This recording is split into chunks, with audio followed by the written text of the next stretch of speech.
வேதத்தை எடுத்துக்கொள்ளும். வெளிப்படுத்தின விசேஷம் 17வது அதிகாரம், வெளிப்படுத்தின விசேஷம் 17வது அதிகாரத்தின் 14வது வசனத்தை வாசிக்க கேட்கலாம். வெளிப்படுத்தின விசேஷம் 17:14.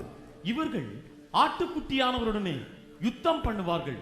ஆட்டுக்குட்டியானவர் கர்த்தாதி கர்த்தரும் கர்த்தாதி கர்த்தரும் ராஜாதி ராஜாவுமாய் இருக்கிறபடியால் அவர்களை ஜெயிப்பார். அவரோடு கூட இருக்கிறவர்கள் அழைக்கப்பட்டவர்களும் தெரிந்து கொள்ளப்பட்டவர்களும் உண்மை உள்ளவர்களுமாய் இருக்கிறார்கள். ஹல்லேலூயா. கடந்த 2 வாரங்களுக்கு முன்பதாக ஆவியானவர் இந்த வார்த்தையை கொண்டு பேச ஆரம்பித்தார். அதனுடைய தொடர்ச்சியை தான் நாம் இந்த நாளிலே கேட்க போகிறோம். கர்த்தர் நம்மோடு கூட இடைபடுவாராக. ஆண்டவருடைய விருப்பத்தை ஆமென் இங்கே வெளிப்படுத்துகிறதை பார்க்க முடியும். என்ன விருப்பம்? அவர் கடைசி நாளில் அவர் ஜெயித்தவர், எல்லாவற்றையும் ஜெயித்தவர், தோல்வியே இல்லாதவர். நாம் ஆராதிக்கிற தேவன் மட்டும்தான். ஹல்லேலூயா. எந்த ஒரு காரியத்தை இது எனக்கு முடியல, இது எனக்கு முடியலப்பா, நான் ட்ரை பண்ணேன், நான் முயற்சித்து பார்த்தேன், என்னால் முடியல, சாரி அப்படின்னு ஒரு நிலைமை ஆமே கேட்கிற நிலைமை அவருக்கு வரவில்லை. எனவே தான் அவர் ஒருவரே தேவனாய் இருக்கிறார். ஆண்டவர் ஜெயிக்க போகிறார் கடைசி நாளிலே. ஆமே, பொல்லாத சத்ருவையும் அவன் கூட்டத்தையும் ஆண்டவர் ஜெயிக்க போகிறார். காரணம், அவர் கர்த்தாதி கர்த்தரும் lord of lords, king of kings, ராஜாதி ராஜாவுமா இருக்கிறதுனால ஜெயிக்க போகிறார். அவருடைய ஆசை, அவர் ஜெயிக்கும் போது அவர் கூட அவரால் அழைக்கப்பட்டவர்கள், விரும்பி தெரிந்தெடுக்கப்பட்டவர்கள் காணப்பட வேண்டும் என்பது அவருடைய விருப்பமாக இருக்கிறது. அழைக்கப்பட்டவர்கள் அநேகர், தெரிந்து கொள்ளப்பட்டவர்கள் சிலர். தெரிந்து கொள்ளப்பட்டவர்களிலும் எவர்கள் உண்மையுள்ளவர்களாய் இருக்கிறார்களோ அவர்களே அவரோடு கூட இருப்பார்கள் என்று வேதம் சொல்லுகிறது. அழைக்கப்பட்டிருக்கிறோம், தெரிந்து கொள்ளப்பட்டிருக்கிறோம். இனி நம்முடைய கவனம் எதில் இருக்கணும்னா உண்மையுள்ளவர்களா இருக்கணும். உண்மையுள்ளவர்களா இருக்கணும். இயேசு கிறிஸ்துவின் பிரசங்கத்தை நீங்கள் கவனித்தால் தெரியும். 3 பகுதிகளாய் பிரிக்கலாம். அவருடைய ஊழியத்தின் ஆரம்ப பகுதி, நடுப்பகுதி, கடைசி பகுதி. ஆரம்ப பகுதியில் அவர் அழைப்பை குறித்து பேசுகிறதையும் அவருடைய செயலையும் பார்க்க முடியும். அழைப்பு, வருத்தப்பட்டு பாரம் சுமக்கிறவர்களே நீங்கள் எல்லாரும் என்னிடத்தில் வாருங்கள், அழைப்பை குறித்து சொல்லுகிறார். நடுப்பகுதியில் தெரிந்து கொள்ளுதலை குறித்து சொல்லுகிறார். தெரிந்தெடுக்கிற காரியத்தை குறித்து சொல்லுகிறார், செய்கிறார். சீஷர்களை வரவழைத்து அவர்களில் அழைக்கப்பட்ட கூட்டத்திலிருந்து 12 பேரை தெரிந்தெடுக்கிறார். அவருடைய கடைசி பகுதிகளை நீங்க பார்த்தீங்கன்னா தெரிந்து கொள்ளப்பட்டவர்களும் வஞ்சிக்கப்படுவாங்கப்பா அப்படிங்கிறார். அதன் அடையாளமாக அவர் கூட்டத்திலிருந்து ஒருவனாகிய யூதாசே வஞ்சிக்கப்பட்டான்.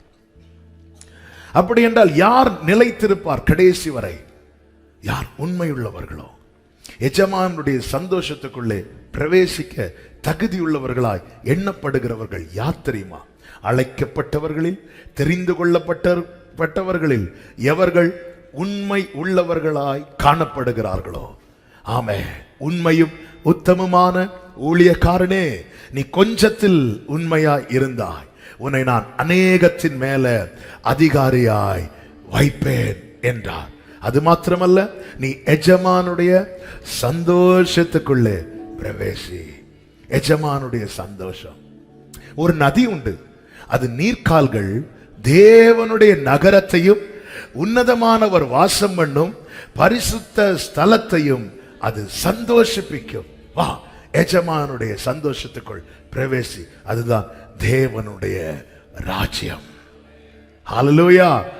நாம் தேவ சமூகத்திலிருந்து தேவனை ஆராதித்து பரமைவை ருசித்து இவ்வளவு பலன்களை பெற்று நாம் கைவிடப்படுவோமானால், அல்லது இந்த பாக்கியத்தை நாம் இழப்போமானால், நம்மை விட பரிதபிக்கப்பட்டவர்கள் யாருமே இருக்க முடியாது.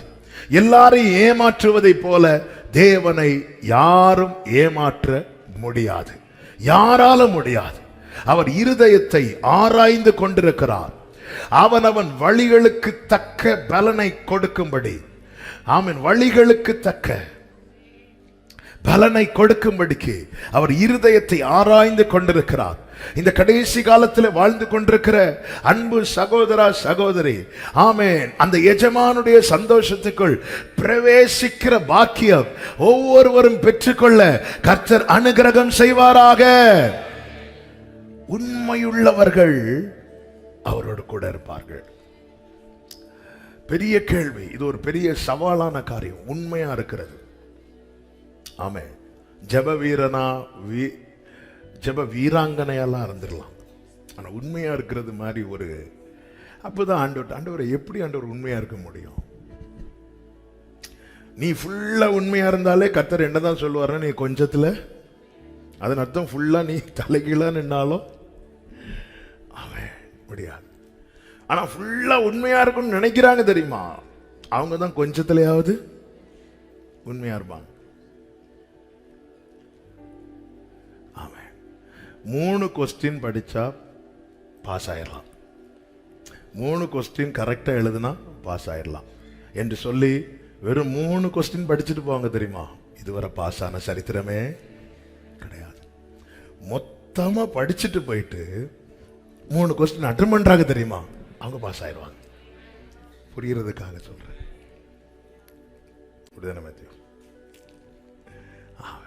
வெறும் 3 கொஸ்டின், இந்த 3 யூனிட் படிச்சா அந்த 3 யூனிட் மட்டும் அழுக்கா இருக்கும் புக்ல, அடுத்த 2 பாஸ் ஆக முடியாது. ஃபுல்லா அப்போ ஆண்டவர் யாருக்கு முடியும்? ஆண்டவர் சிம்பிளா ஒரே வார்த்தை பேசிட்டாங்க, என் கூட இருக்கணும்னு விரும்புறான் தெரியுமா, அவனுக்கு முடியும். என்னோடு இருக்கிறவர்கள், இங்கே உண்மை உள்ளவர்கள் அங்கே அவரோடு இருக்க போகிறார்கள். அங்கே அவரோடு இருக்க விரும்புகிறவர்கள் இங்கே உண்மை உள்ளவர்களா இருப்பார்கள். ஆமென், ஆமென். இவன் அநியாயத்துக்கு நல்லவனா இருக்கிறானே அப்படிலாம் சொல்லுவாங்கல்ல. ஆமென். கொஞ்சம் போய் சொன்னாலும் ஒன்னும் ஆகாது. உலகம் நமக்கு தருகிற ஆலோசனை, அங்கே என்னோடு இருக்க விரும்புகிறவர்கள் எவர்களோ அவர்கள் இங்கே உண்மை உள்ளவர்கள். ஆசையெல்லாம் நீர்தானையா, தேவையெல்லாம் நீர்தானையா. கைகளை உயர்த்தி, ஆசையெல்லாம் சலமகராதரே. ஆமென். ரட்சகரே இயேசுநாதா, தேவையெல்லாம் நீர்தானே. ரட்சகரே இயேசுநாதா, தேவையெல்லாம். வேதத்துல அவரோடு இருக்க விரும்பின நபர்களை நீங்க பார்த்தீங்கன்னா அவங்க உண்மை உள்ளவர்களாய் தங்களில் வெளிப்படுத்தினதை பார்க்க முடியும். பழைய ஏற்பாட்டில் 2 பேர், புதிய ஏற்பாட்டில் 2 பேரை இன்னைக்கு சொல்லி ஜெபிக்க விரும்புகிறேன். இவர்கள் யார் என்றால், இவர்கள் தேவனோடு இருக்க விரும்பினவர்கள். அதில் ஒருவன் தான் ஆபிரகாம். ஆண்டவர் ஆபிரகாமை தன்னுடைய சிநேகிதன் என்றார். ஆபிரகாமுக்கு தேவன் கொடுத்த பரிசு என்ன தெரியுமா? புஸ்தகத்தில் அவன் பெயர் எழுதப்பட்டது. புதிய ஏற்பாடு ஆரம்பிக்கிறதே ஆபிரகாம் பெயர்ல தான். புஸ்தகத்தில் இடம் பெற்றான். ஆண்டவர் சொன்னார், நீங்க பார்க்க போறீங்க தேவனுடைய ராஜ்யத்துல ஆபிரகாம், ஈசாக்கு, யாக்கோபோடு கூட அநேகர் வந்து பந்தி இருக்கிறத நீங்க பார்க்க போறீங்க. பந்தியில இடம் பெற்றான். அது மாத்திரமல்ல, ஆண்டவர் ஐஸ்வர்யவான் லாசரு காரியத்தை சொல்லும் போது, ஐஸ்வர்யவான் பாதாளத்தில் தள்ளப்பட்டு கண்களை ஏறெடுத்து பார்த்தபோது தேவ சமூகத்திலே யார் இருக்கிறா? கர்த்தருடைய பர்வதத்திலே, கர்த்தருடைய பரதீசிலே ஆபிரகாம் இடம் பெறுகிறான். ஆமென். இந்த புஸ்தகத்தில் இருக்கணும். ஹல்லேலூயா. அவர் கையில ஒரு புஸ்தகம் இருக்கிறது. இன்னான் இன்னான் அதிலே பிறந்தான் என்று கர்த்தர் தான் பெயர் எழுதுறாராம். எங்க அப்பா அடிக்கடி சொல்லுவாங்க, அந்த வேலையை ஆண்டவர் நல்ல வேலை பாஸ்டர்ஸ்ட கொடுக்கல, கொடுத்திருந்தா ஃபுல்லா வெட்டும். என்ன ஆமேனே சொல்லல. வா, நான் தெய்வ புஸ்தகத்துல இன்னைக்கு போய் ஒரே வெட்டு. ஆமென். அதனாலதான் ஆண்டவருக்கு தெரியும். ஹல்லேலூயா. தூதன்ட கூட கொடுக்கல. ஆமென். தூதன் தூக்கு நூலை வச்சுதான் பேர் எழுதுவார். ஆமென். அதனாலதான் சங்கார தூதன் வரும்போது ஆண்டவர் வீட்டு வாசல் முன்னாடியே நிற்கிறார். ஏன்? அந்த பையட்ட ஒன்று சொல்லிட்டேன், அடிச்சுட்டு போயிட்டே இருப்பான். விஷயத்தை புரிய வைக்கணும். இங்க பாரு, ரத்தம் ரத்தம். இந்த வீட்டு முதல் பிள்ளை அடிக்கப்பட்டாச்சு, அதனுடைய ரத்தம் தான் வீட்டு. ஹல்லேலூயா. ஆண்டவர் நின்னு கடந்து போ, கடந்து போ. ஆமென். அதனாலதான் சங்கீதம் 91 உன் வழிகளில் எல்லாம் உன்னை காக்கும்படிக்கு உனக்காக தூதன் எல்லாம் கட்டளையிடுவார், ஆனா ஆபத்தில் நானே.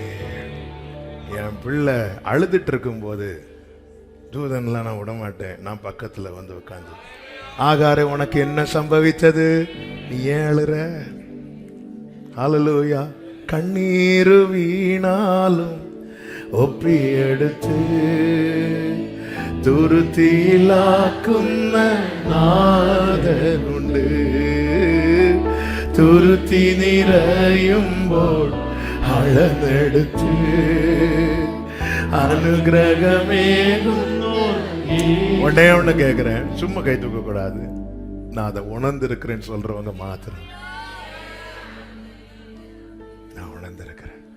நான் அவரை பார்த்தது கிடையாது, ஆனா நான் ரொம்ப ஃபீல் பண்ணியிருக்கிறேன். சில நேரத்தில் பக்கத்தில் இருக்கிறார் பார்க்கலான்னு தான் தோணும், பார்த்தா தெரியாது. ஆனா எத்தனையோ பேர் லிட்டரலா பக்கத்துல இருக்கும்போது கிடைக்காத ஒரு ஆறுதல் அவர் சமூகத்தில் தனிமையில் இருக்கும்போது நான் பெற்றிருக்கிறேன், நான் ருசித்திருக்கிறேன். ஹல்லேலூயா. ஆண்டவருக்கு மாத்திரம் மகிமை உண்டாவதாக. நேரம் அதிகம் போகிறதுனால வேகமாய் நான் சொல்லி ஜெபிக்க விரும்புகிறேன். இந்த ஆபிரகாம் தேவனோடு இருக்க விரும்பினான். அதன் அடையாளம் தான் ஆதியாகமம் 18வது அதிகாரம். 18வது அதிகாரத்தில் 5 காரியங்களை ஆபிரகாம் செய்வதை பார்க்க முடியும். ஆமென். எல்லாம் தெரிந்த வசனங்கள். அதனால இந்த வார்த்தைகளை மட்டும் சொல்லி அடுத்த பகுதிக்கு செல்ல விரும்புகிறேன். முதலாவது நீங்க ஆமென், அதை நானே சொல்லிவிடுகிறேன். நீங்க பார்த்தீங்கன்னா 18:2 சொல்லப்பட்டிருக்கிறது, அவன் கண்களை ஏறெடுத்து பார்க்கிறான். அவரோடு இருக்க கூடார வாசல்ல உட்கார்ந்திருந்து கண்களை ஏறெடுத்து பார்க்கிறான். தேவனோடு இருக்க விரும்புகிறவன் அவன் கண்கள் ஏறெடுத்து. பவுல் சொல்லுகிறார், நாங்கள் காணப்படுகிறவைகளை அல்ல, காணப்படாதவைகளை நோக்கி இருக்கிறோம். இந்த ஆபிரகாமை குறித்து, அதாவது முற்பிதாக்களை குறித்து எபிரேயர் 11 சொல்லப்பட்டிருக்கிறது, தூரத்திலே அவைகளை கண்டு. அப்படியே பார்த்துட்டு, ஏசப்பா எப்போ வருவீர் என்னேசுவே, ஏங்கி உள்ளம் உம்மை தேடுதே. அப்படியே பார்த்துட்டே இருக்கிறான். 2வது பாருங்கள், அதனுடைய 2வது வசனத்தின் பிற்பகுதியில் அவன் தரை மட்டும் குனிந்து. ஆமே, அவரோடு இருக்கு. ஏன்னா அவர் பெருமைக்கு எப்பவுமே அகைன்ஸ்டா இருப்பார். பெருமை உள்ளவனுக்கு கர்த்தர் எதிர்த்து நிற்கிறார். அவருக்கு பிடிக்கவே செய்யாது, பிடிக்கவே செய்யாது. இருந்தாலும் அவங்க சொல்லும் போது என்ன பத்தி ஒரு 2 வார்த்தை சொல்லி இருக்கலாம். சொன்னதுக்கு அப்புறம் அதெல்லாம் சொல்ல வேண்டாமா அப்படியும் சொல்லுவாங்க. ஆனா உள்ள அப்படியே புஸ்வானம் ஓடிட்டு இருக்கு. பரவாயில்ல, நம்மளை பத்தி 2 வார்த்தை. தரை மட்டும், தரை மட்டும். இந்த வார்த்தை பார்த்தீங்களா? தரை மட்டும். ஆண்டவர் சமூகம்னா நான் தரேன் ஆண்டவரே, நான் தரேன் சொல்லிட்டு என்ன சொல்றாருன்னா, நீர் உமது அடியேனை விட்டு, ஆபிரகாமே நீங்க விசுவாசிகளின் தகப்பன் ஆபிரகாமே, அது உங்களுக்குப்பா, அவருக்கு முன்னாடி நான் தரேன். நான் பாடினோமே, தூளில் இருந்து ஆண்டவரே, ஏன்னா எனக்கு அவர் வேணும், எனக்கு அவர் கூடவே இருக்கணும். தாழ்மை உள்ளவனை கர்த்தர் என்ன செய்கிறாரா, அப்படி நோக்கி பார்க்கிறார். தரையில் இருக்கிறவங்களை யாராவது நோக்கி பார்ப்பாங்களாங்க? ஆமே. ஆனா அவருக்கு அவங்களதான் தெரியுமா. மேல போக போக போக போக போக போக கீழே இருக்கிறதெல்லாம் சின்னதாயிட்டே இருக்கும். நிலாவில இருந்து பார்த்தா சைனாவால் தெரியும்னு சொல்றாங்க. ஆமா, டவுட்னா போய் பார்த்துட்டு வாங்க. இப்போ வேறையும் என்னெல்லாமோ தெரியுதுலாம் சொல்றாங்க. அப்போ அதனால நம்ம வீட்டு காம்பவுண்ட் தெரியுமா? நம்ம வீட்டு காம்பவுண்ட் நம்ம வீட்டுக்குள்ள இருந்து பார்த்தாலே தெரியாது. நம்ம காம்பவுண்டை மிதிச்சுட்டு இங்கே தான் நான் காம்பவுண்டு கட்டி வச்சேன்னு கேட்போம். அப்போ உயர போக போக போக இந்த பூமியில் எது ரொம்ப பெருசா இருக்குதோ அதுதான் கண்ணுக்கு தெரியும். ஃப்ளைட்டில் போகும்போது போனவங்களுக்கு தெரியும். போக போக போக பெருசா மனுஷன் பெருசா 50 லட்சம் 60 லட்சம் 1 கோடி கொடுத்து வாங்கின கார்லாம் மேலே போக போக நம்ம வீட்டு பிள்ளைங்க வச்சு விளையாடுற இந்த திருவிழா கடைகள்லாம் வச்சிருப்பாங்களா, இவ்வளவு தான் மதிப்பு மேலே போக போக. இப்போ மேலே போக போக போக இந்த பூமியில் எது ரொம்ப பெருசா இருக்குதோ அது மட்டும்தான் கண்ணுக்கு தெரியும். ஆனா எல்லாத்துக்கும் மேல அவர் இருந்துட்டு சொல்றாரு, பெத்லகேமே நீ ஆயிரங்களுக்குள்ளே சிறியதா இருந்தாலும்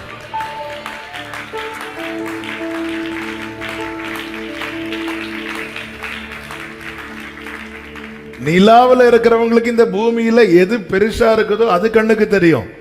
ஆனால் உன்னதத்தில் வாசம் பண்ணுகிறவருக்கு இந்த பூமியில யார் சிறியவனோ யார் எளியவனோ அவனதான் கண்ணுக்கு தெரியும். ஹல்லேலூயா. இன்னைக்கு செய்தி முடியுமான்னு தெரியல. தரை மட்டும் கர்த்தருக்கு முன்பாக தாழ்மைப்படும். ஏன் ஆபிரகாமே இந்த 99 வயசுல இந்த தரையில விழுந்து கிடக்குறீங்க? எனக்கு அவர் கூடவே. பைபிள் சொல்லுது, ஆண்டவர் அந்த மரத்தடியில போய் சாஞ்சி உக்காந்துட்டாராம்.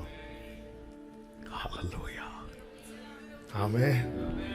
ஒரு இடத்துல சாஞ்சி உட்கார்ந்துருந்தா ஏன் உங்களுக்கு வேற வேலையே இல்லையா? எங்க அவருக்கு தான் சர்வத்தையும் கண்ட்ரோல் பண்ணிட்டு இருக்கிறார். இந்த மொத்தத்தில் அவரை மாதிரி பிஸி யாருமே கிடையாது. ஆனா ஆபிரகாம் தரை மட்டும் தாழ்த்தினது போய் உட்கார்ந்துருந்து சொல்ல, ஆபிரகாமே தாழ்த்தி பாருங்க, இதுவரை நீங்க டேஸ்ட் பண்ணாத உன்னத அனுபவங்களை. தரை மட்டும் 99 வயது தாத்தா, தரை மட்டும் தர தர. அடுத்து பாருங்கள் 16வது வசனத்துல கூட நடக்கிறான். ஆபிரகாமும் அவர்களோட கூட போய்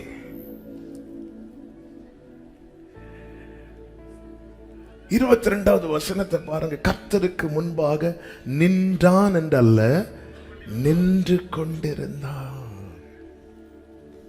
23வது வசனத்தை பாருங்கள். அவன் சமீபமாய், இன்னும் கிட்ட. கூட இருக்க விரும்புகிறவர்கள் இந்த 5 அனுபவத்தையும் செய்யணும். கண்களை ஏறெடுத்து தரை மட்டும் தாழ்த்தி,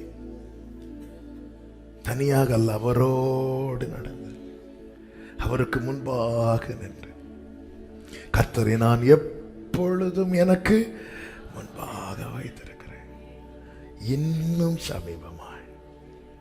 இது போதாதா? போதாது. இந்த ஆபிரகாமை குறித்து கர்த்தர் கொடுத்த சாட்சி வேதம் என்ன சொல்லுகிறது? நெகேமியா 9வது அதிகாரம் அதனுடைய 8வது வசனம். நெகேமியா 9:8. அவன் இருதயத்தை உமக்கு முன்பாக உண்மை உள்ளதாக அவன் இருதயத்தை உமக்கு முன்பாக உண்மை உள்ளதாக கண்டு. ஆண்டவர் நல்ல கவனிங்க, கண்கள் ஏறெடுத்து பார்க்கிறான், தரை மட்டும் தாழ்த்துகிறான், கூட நடக்கிறான், முன்பாக நிற்கிறான், சமீபமா சேருகிறான். ஆனா கர்த்தர் எதை பார்த்தா? எதை பார்த்தார்? இருதயத்துல உண்மை இருக்கான்னு பார்த்தார். இருதயத்துல உண்மை இருக்கிறவர்களுக்கு இவைகள் ரெகுலரா பண்ண முடியும். இருதயத்தில் உண்மை இல்லாதவர்களுக்கு ஞாயிற்றுக்கிழமை மட்டும் பண்ணணும். அதுவும் யாராவது இங்க இருந்து இந்த ட்ரில் மாஸ்டர் சொல்றது மாதிரி hands up, left hand, right hand. நம்ம லெஃப்ட் சொன்னா ரைட்டு திரும்புவோம். ஆமேன்னு சொல்ல சொன்னா அல்லேலியா சொல்லுவோம். அல்லேலியா சொல்ல சொன்னா ஆமேன்னு சொல்லுவோம்.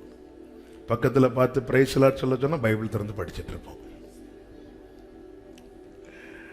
இருதயத்துல உண்மையை கண்டு,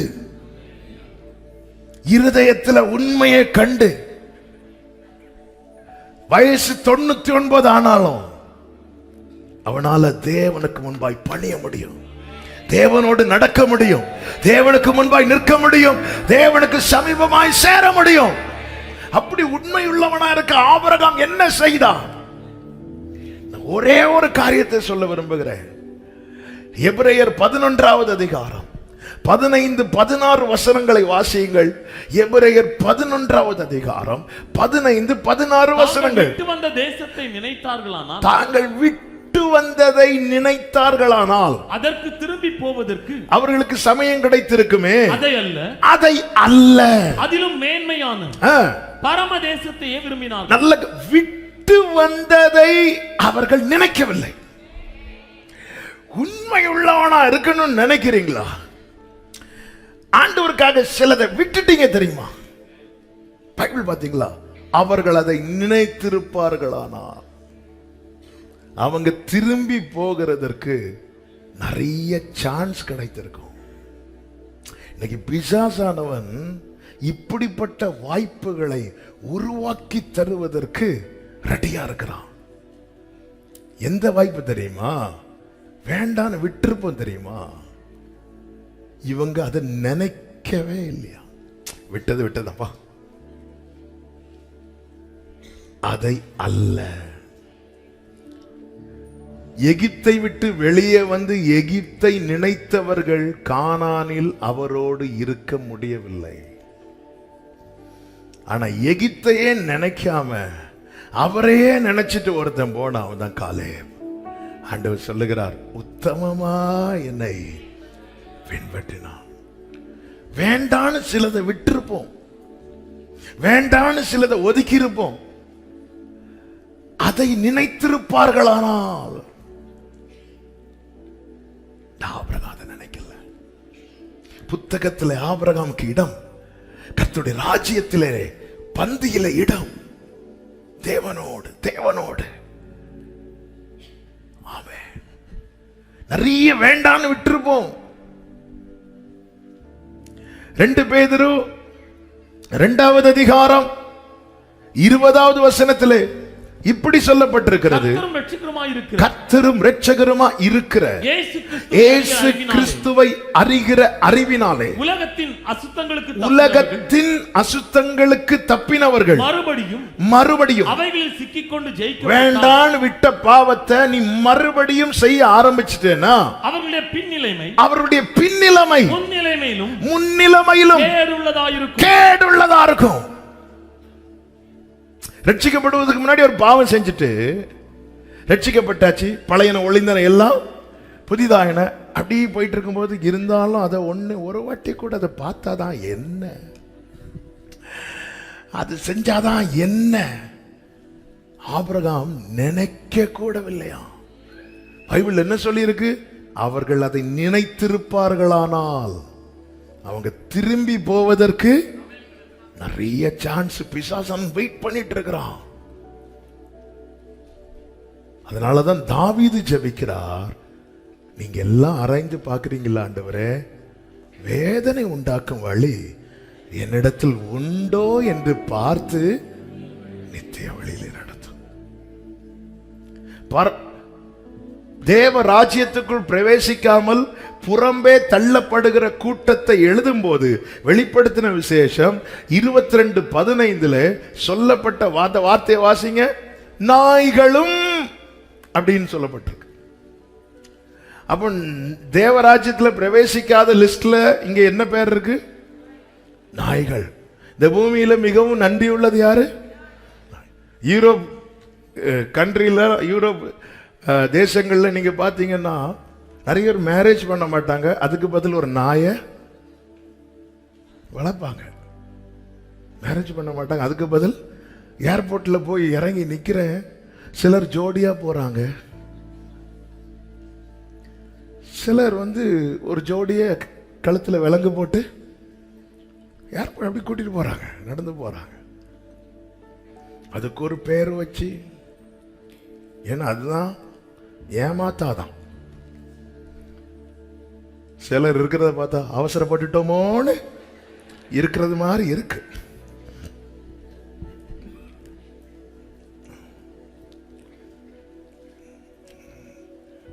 ஏன்னா அது எதிர்த்து பேசாதான், அனாவசியமான வார்த்தைகளை விடாதான். அது ஒரே ஒரு லாங்குவேஜ் தான்.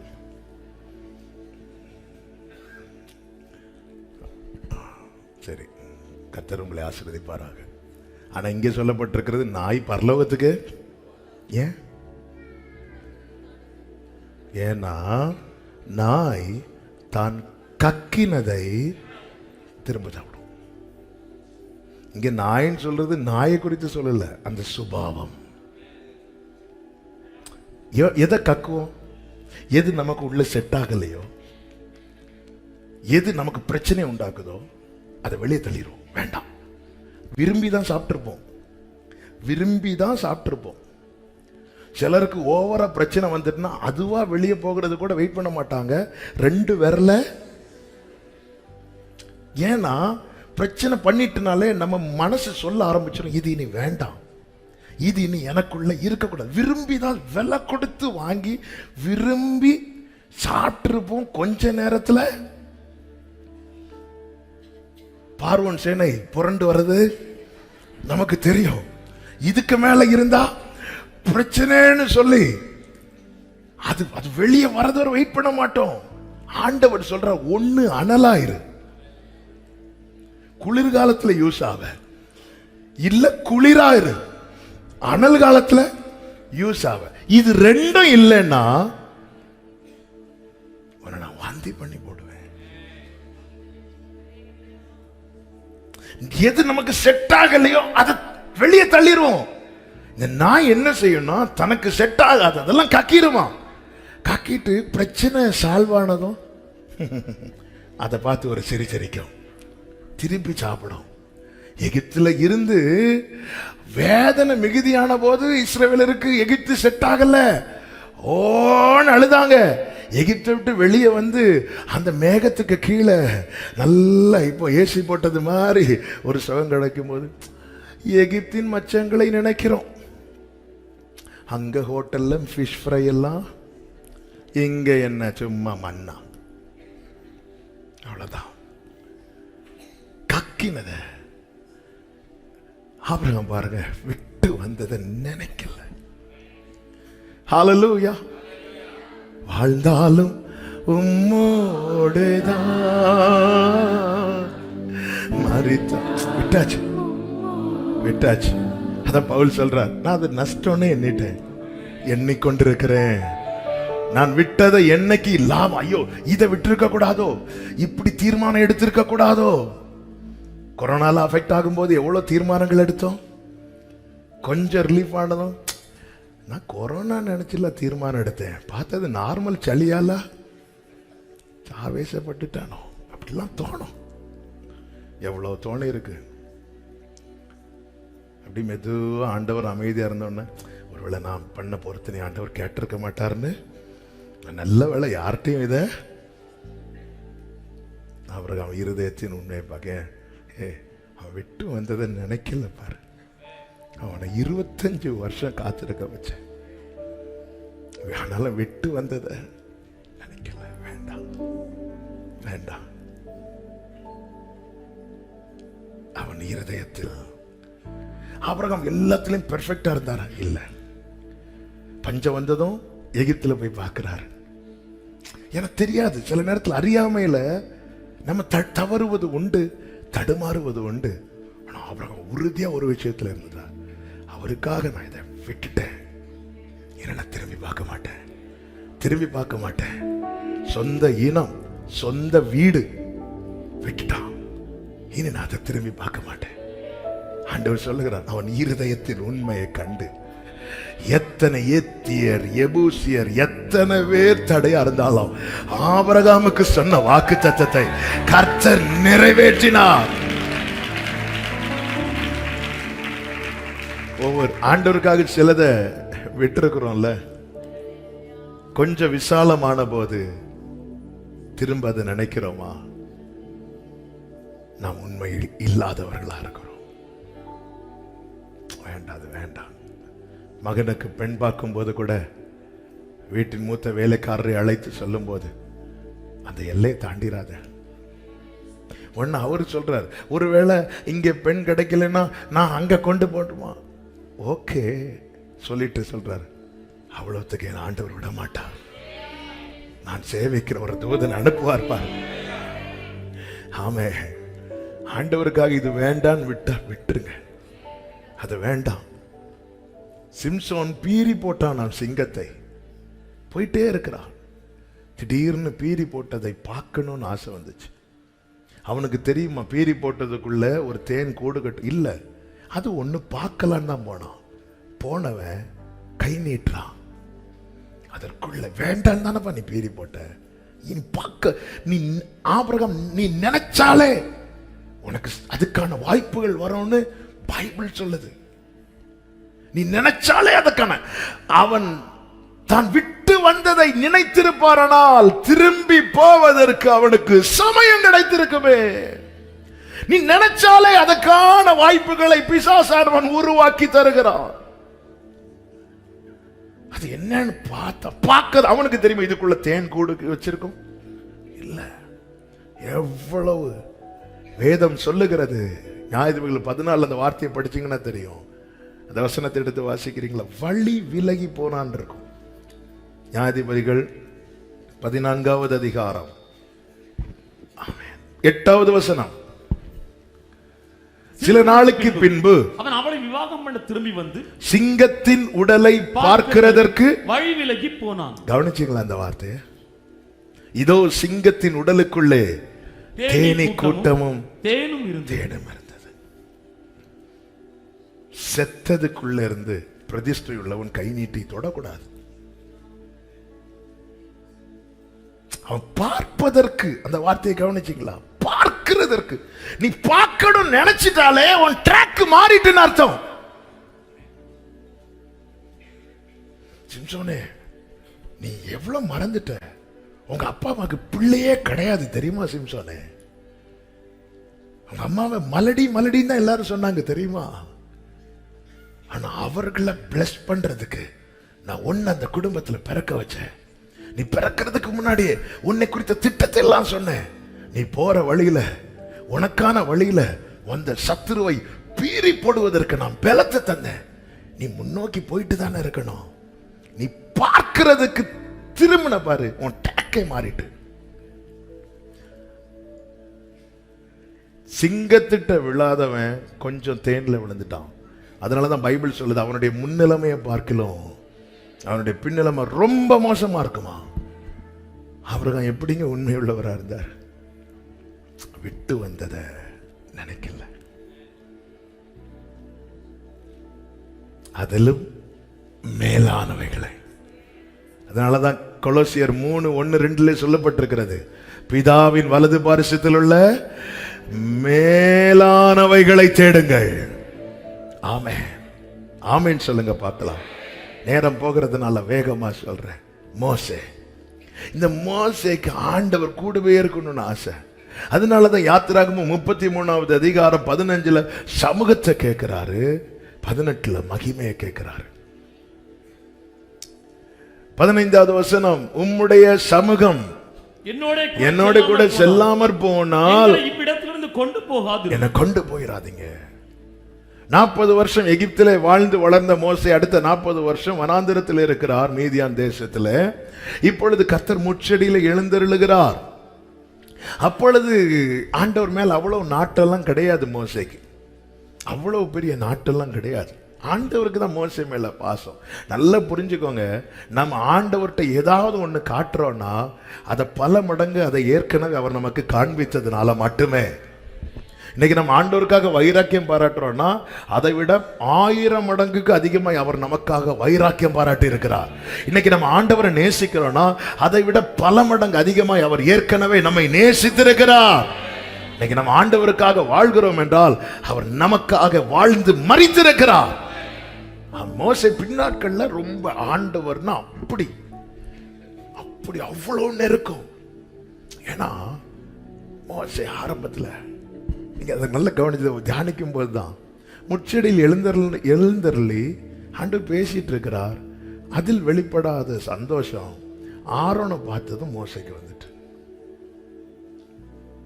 ஆமே ஆரோனை பார்த்ததும் கட்டிப்பிடித்து முத்தமிட்டு. இன்னைக்கு அநேகருக்கு பாருங்க, சில உலக உறவுகளை பார்க்கும்போது வெளிப்படுத்துகிற சந்தோஷத்தை தேவன் இடைப்படும் போது காட்டவே மாட்டேங்கிறாங்க. சில உலக உறவுகள் பக்கத்தில் இல்லைன்னதும் அழுவாங்க, பார்த்ததும் அவ்வளோ ஹாப்பியா இருக்கும். ஆனா தேவன் நீ இருக்கிற முச்செடியில எழுந்தருளி உன் கூட பேசி நீ இந்த சந்தோஷத்தை என்கிட்ட காட்டவே இல்லையப்பா. யார் யாரையோ பார்க்கும்போது நீ வெளிப்படுத்துகிற சந்தோஷத்தை நான் உன்னை தேடி வந்து பேசி நீ அதை காண்பிக்கவில்லையே. நீ பல நேரத்தில் நான் உலக உறவுகளில் பார்க்கும்போது வெளிப்படுத்துகிற சந்தோஷத்தை ஆண்டவர் பேசும்போது சொல்லுங்க, இத்தனை காலம் ஆரோன் தேடி வரல, நான் உன்னை தேடி வந்தவரை தானே உறவுகள் எல்லாம் தேடி வருது. தாவீது சொல்லுகிற ஒரு வார்த்தையை கேளுங்க. சங்கீதம் 43:4 எனக்கு ஆனந்த மகிழ்ச்சியா இருக்கிற தேவன். ஓ ஜீசஸ். தாவீதுக்கு குடும்பம் உண்டு, பெற்றோர் உண்டு, பிள்ளைகள் சகோதரர்கள் உண்டு, மனைவி உண்டு, பிள்ளைகள் உண்டு, எல்லாம் ஆண்டவர் கொடுத்தார். தாவீதே, உன்னுடைய ரியல் ஜாய் என்ன? எனக்கு ஆனந்த மகிழ்ச்சியா இருக்கிற தேவன்.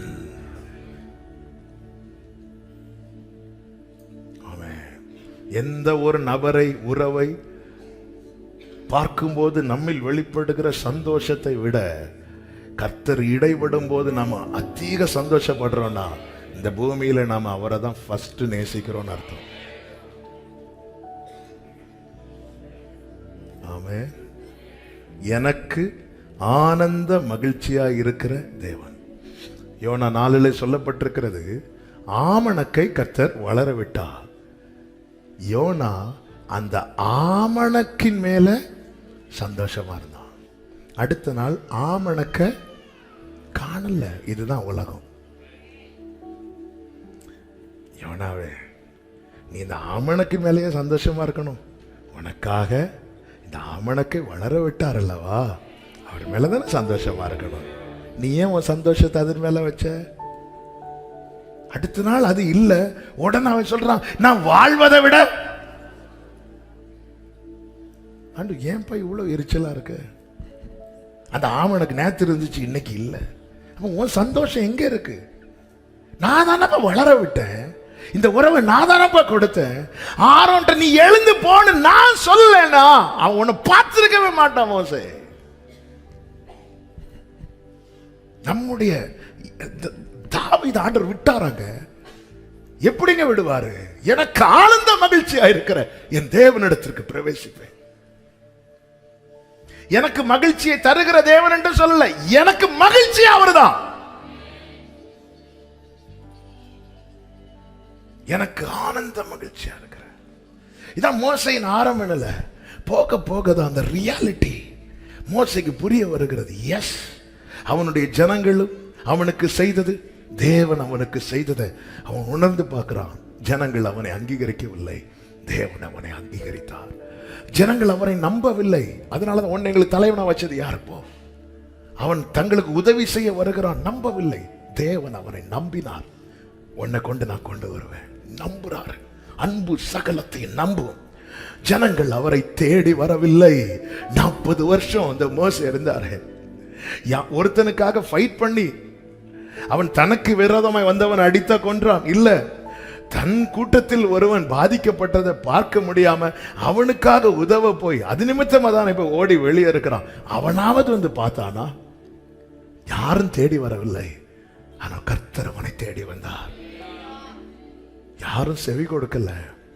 வேதம் சொல்லுகிறது, யாத்திராகமம் 8:13 கர்த்தர் மோசேயின் சொற்படி செய்தார். கர்த்தர் மோசே, சொல்லு மோசே, நான் செய்யறேன் மோசே, நான் உன்னை பார்வோன்ட்டு அனுப்புறேன்னு சொல்லும் போது மோசே சொல்றாரு 6:30 மோசே சொல்றாரு, ஆண்டவரே நான் விருத்த சேதனம் இல்லாத உதடுகள் உடையவன், பார்வோன் எனக்கு எப்படி செவி கொடுப்பான்? மோசே நான் செய்யறேன், நீ சொல்லு.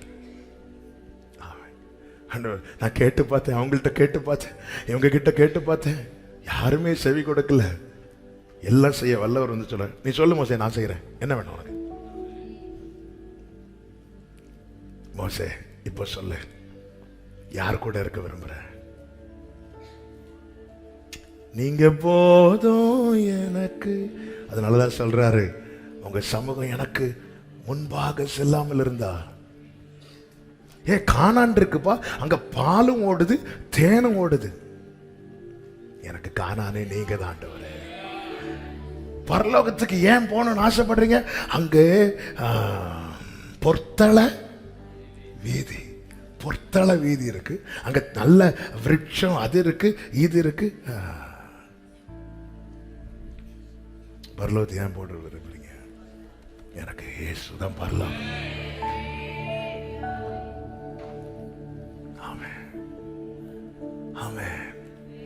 இந்த மோசே ஆண்டவர் விடல. ஆரோன் மிரியாமை அழைத்து சொல்லுகிறார், அவன் என் வீட்டில் எங்கும் உண்மை உள்ளவன். வீட்டில் எங்கும் உண்மை உள்ளவன்னா ஆண்டவர் சொன்ன வார்த்தை இதுதான். வெளியே எப்படியோ அப்படிதான் உள்ளே இருக்கிறான். வெளியே எப்படியோ, சர்ச்சைக்கு வரும்போது எப்படியோ, வீட்டிலே அப்படிதான் இருக்கிறான். தனியா இருக்கும்போது அப்படிதான் இருக்கிறான். ஒரு வாலிப பெண்ணை போவாஸ் அத்தனை பேருக்கு முன்னாடி மகளேன்னு கூப்பிடுறாரு. அதே வாலிப பெண் இரவு நேரத்துல போவாஸ் பாதப்படியில வந்து படுத்து கிடக்கும் போது போவாஸ் பயன்படுத்தின வார்த்தை என்ன தெரியுமா? மகளே. அதான் கிறிஸ்துவுக்கு நிழலாய் சொல்லப்பட்டது. வெளியே எப்படி, வெளியே நல்லவன் மாதிரி யோக்கிய மாதிரி காட்டலாம், உள்ள வெளியே எப்படியோ உள்ள அப்படி. அவன் என் வீட்டில் எங்கும் உண்மை உள்ளவன். ஆரோன் மிரியாம் மோசேக்கு விரோதமாய் பேசினது மோசையை பாதிக்கல. ஆனா எப்பொழுது ஆண்டவர் மோசே, இனி நான் இந்த ஜனங்களுக்கு முன்னாடி வரமாட்டேன், நான் வேணா தூதன் அனுப்புறேன், நான் வரமாட்டேன்னு சொன்னாரோ, மோசே பர்வதத்தை விட்டு இறங்கல. எனக்கு விரோதமா என் உறவுகள் 1000 பேசட்டும், அது என்ன பாதிக்காது. ஆனா நீங்க இல்லைனா, நீங்க இல்லைனா, நீங்க இல்லைனா, இன்னைக்கு நம்மளை எது பாதிக்குது? இன்னைக்கு நம்ம எது பாதிக்குது? அவங்க அப்படி பேசிட்டாங்க, இவங்க அப்படி பேசிட்டாங்க. இதுதான் ஏன் பாதிக்குது? நம்ம சந்தோஷம் இந்த பூமிக்குள்ளவைகள் மேல வச்சிருக்கிறோம். எனக்கு ஆனந்த மகிழ்ச்சியா இருக்கிற. ஹல்லேலூயா. யாக்கோ தாவீதை தன் தகப்பன் அழைக்காதது தாவீதை பாதிக்கல. சகோதரர்கள் அவனுக்கு விரோதமாய் பேசினது தாவீதை பாதிக்கல. பாதிச்சிருந்தா கண்டிப்பா பழி வாங்கி இருப்பான். ஆனா கடைசி நாட்கள்ல அவங்கள தாவீது தான் போஷிக்கிறான். தகப்பன் தாய் சகோதரர்கள் எல்லாம் தாவீதின் இடத்துல வந்தாங்களாம். இது பாதிக்கல. தாவீதை பாதிச்சது நான் எப்போ உங்க சமூகத்துல வருவேன் ஆண்டவரே? மானானது நீரோட வாஞ்சித்து கதறுவது போல என் ஆத்மா உங்க மேல. நான் எப்போ வருவேன்ப்பா? இதான் பாதிக்குது. நம்மளை பாதிக்கிறது எது? நம்மை பாதிக்கிறது எது?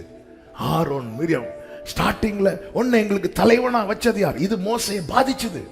அதனாலதான் வேற யாரையாவது அனுப்புங்க. என்ன நம்ப மாட்டாங்க ஆண்டவரே, வேற யாரையாவது அனுப்புங்க. இப்போ ஆரோன் மிரியம் அதை இதை பேசுறாங்க, மோசையோ. ஆனா ஆண்டவர் சொல்றார், மோசே நான் இனியெல்லாம் வரமாட்டேன். யாத்திரை 33 நான் வரமாட்டேன், தூதரை அனுப்புறேன்.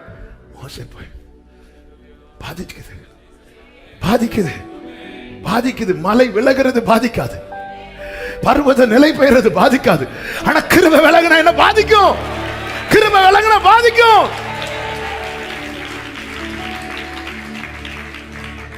இந்த மோசே விடுவாரா? அவனின் வீட்டில் அங்கு உண்மை உள்ளவன். ஒரு மகிமை. அவர் ஜெபித்துக் கொண்டிருக்கும் போது மலை மேல அவர் அப்படியே மறுரூபமாகிறார். பேதுரு அப்பதான் அரை உறக்கத்துல, சர்ச்சில் சிலர் அப்படியே முடியும் போது கண்ணை கசக்குவாங்க. இப்படி பார்க்கும்போது இதென்ன க்ளோரி க்ளோரி. 3 பேர் நிக்கிறாங்க, 3 பேர் நிக்கிறாங்க. நம்ம 3 பேர் இங்கெல்லாம் நிக்கிறோம். அடுத்த 3 பேர் யாரு?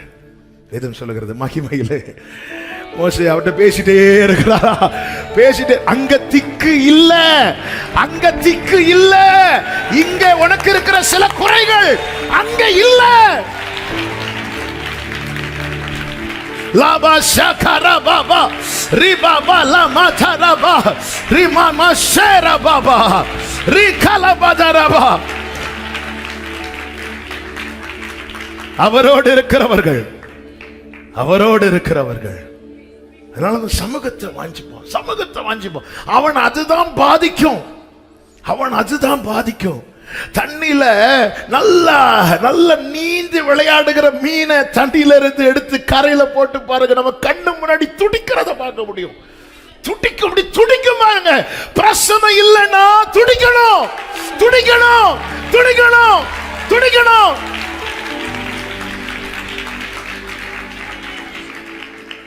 துடிக்கணும். அவதான் தேவ சமூகத்தை, இதுவே அவரை தேடி விசாரித்து அவருடைய சமூகத்தை நாடுகிற. இன்னைக்கு நம்மளை எதுங்க பாதிக்குது? நம்மை பாதிக்கிறது இது உலக காரியங்கள். நம்மை ஆரம்ப எல்லாரும் மோசே அங்க வேண்டாண்டவர், ஏன்னா அவ்வளவு பாதிப்பு. 40 வருஷம் ஆகியும் ஜனங்கள் செய்ததை மோசையால மறக்க முடியல. அதனாலதான் அற்புதத்தை கண்டும் சொல்லுகிறோம், வேற யாரையாவது அனுப்புங்க. ஆனா இப்போ அதே ஜனங்களுக்காக சொல்றா, ஆண்டவரே இந்த ஜனங்களை நீங்க அழிக்கணும்னு நினைச்சிட்டீங்கன்னா முதல்ல என் பேரை வெட்டுங்க. என்ன மாற்றங்க இது?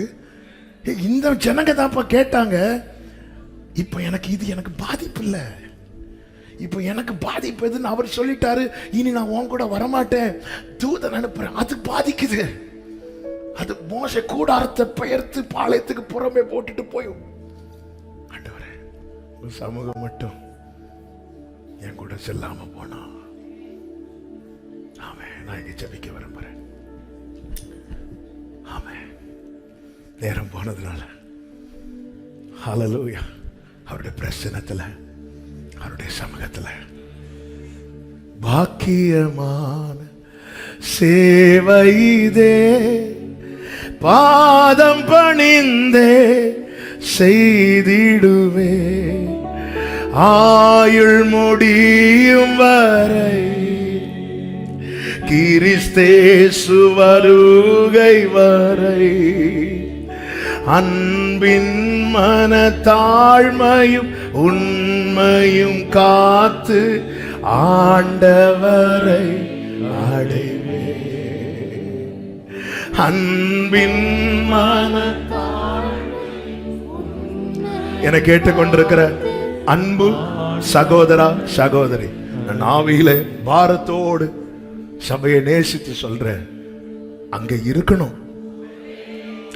அவர் ஜெயிக்கும் போது கூட இருக்கணும்.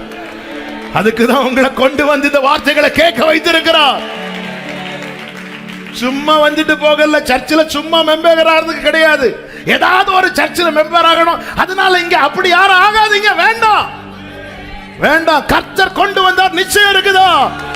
அழைக்கப்பட்டவர்களாய், தெரிந்து கொள்ளப்பட்டவர்களாய், உண்மையுள்ளவர்களாய்.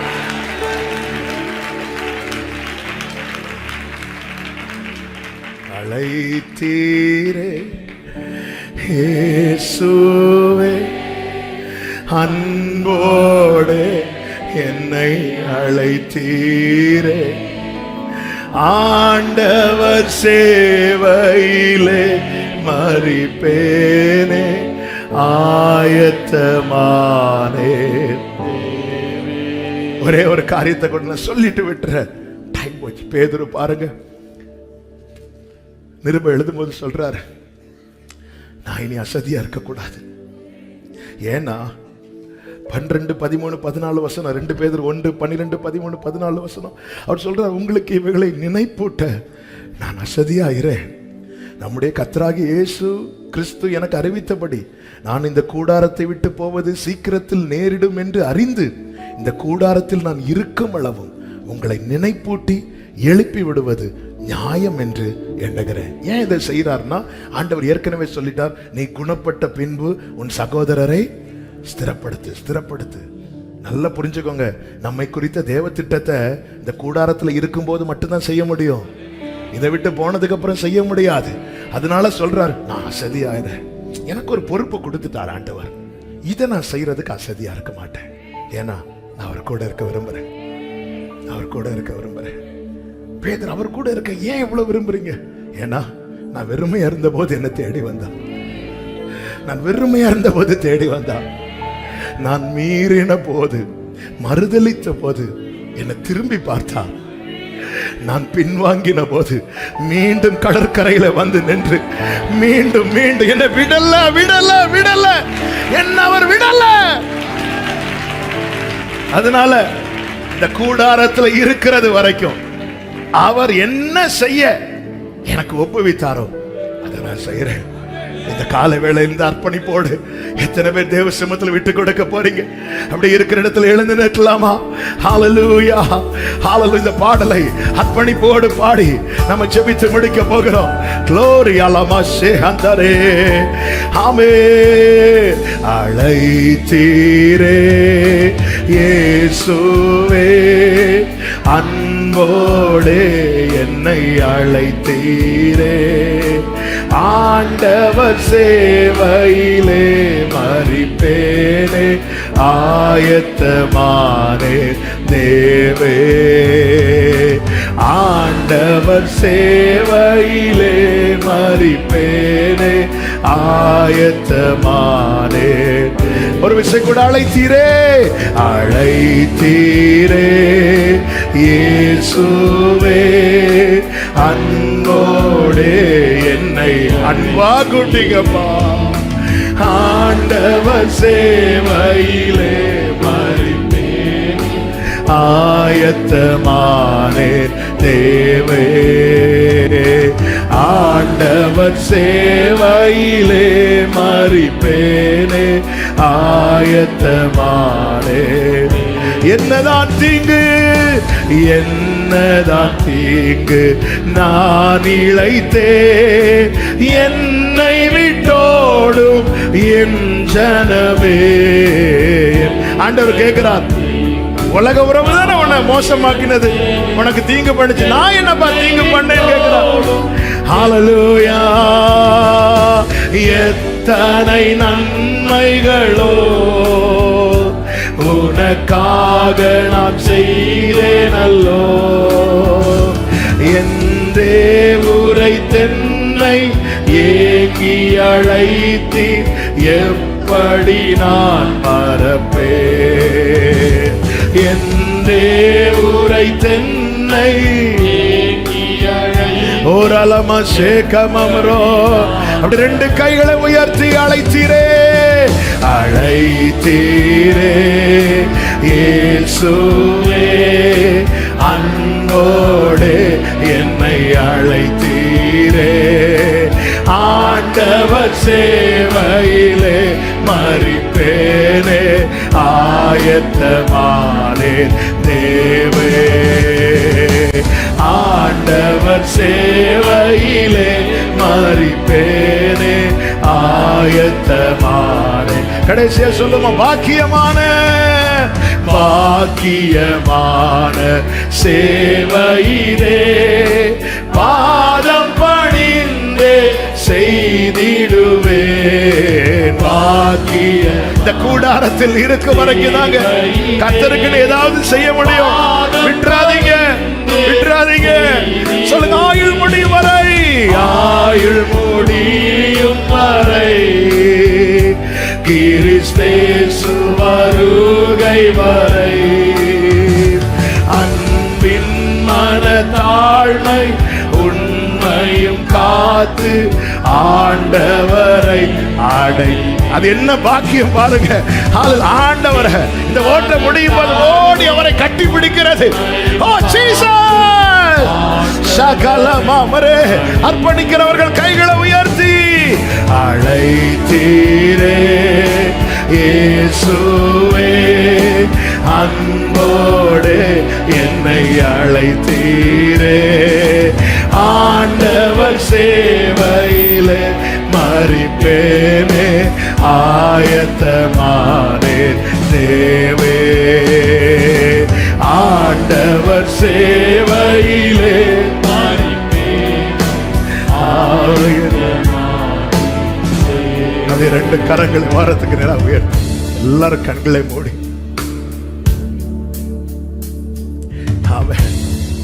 ஆண்டவர் ஒரு கேள்வி கேட்கிறாங்க, உன்னை ஏன் இந்த கூடாரத்தில் என்ன வச்சிருக்கிறேன் தெரியுமா? இன்னும் நான் உன்கிட்ட எதிர்பார்க்கிறேன்.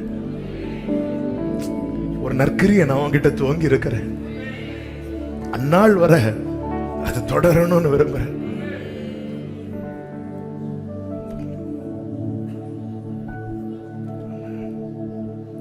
அந்நாள் வர ஆண்டவரே, ஏனோ தானோன்னு இந்த உலகம் என்ன பாதிக்குதுன்னா அது ராங், அது ராங். அவங்க பேசினாங்க, இவங்க யாரோ பேசினது மோசையை பாதிச்சது. ஆனா இப்போ சொந்த உறவு பேசினது கூட பாதிக்கல. ஏன்னா இப்ப மோசையின் பாதிப்பே அவர்தான்.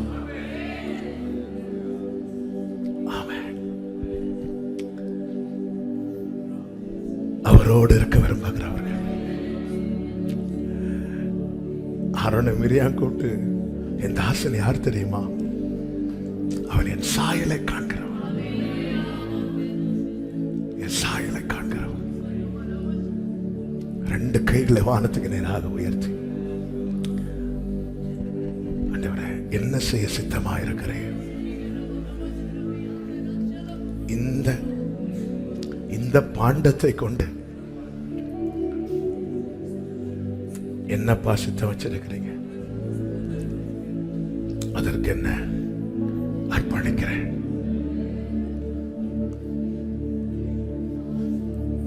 கடைசியில அந்த சத்தத்தை நான் கேட்க விரும்புறேன். வா, எஜமானின் சந்தோஷத்துக்குள்ள வா, பிரவேசி.